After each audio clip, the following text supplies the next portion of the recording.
We have reached that استقلال that all of us wanted. This is the استقلال that everyone wants us.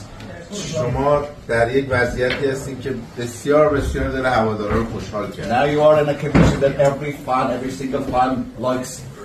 مهمترین خوشحالی ما همینه که این هوادارا انقدر خوشحالن انقدر نجوم. And this is what we want to make them happy. یادتون باشه که روزای سختی داشتیم. Remember that we had tough days.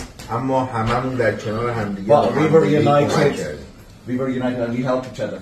من واقعا از ریکاردو خیلی ممنونم. I really appreciate Ricardo. جدا از همه اون بحث‌ها و تسلط‌های فنی که داره. Beside the technical thing that he has. بهترین همدلی رو و در واقع دوستی رو بین شما برقرار کرد. He has made this unification everyone united. و این چیزی بود که واقعا استقلال بهش نیاز داشت در طی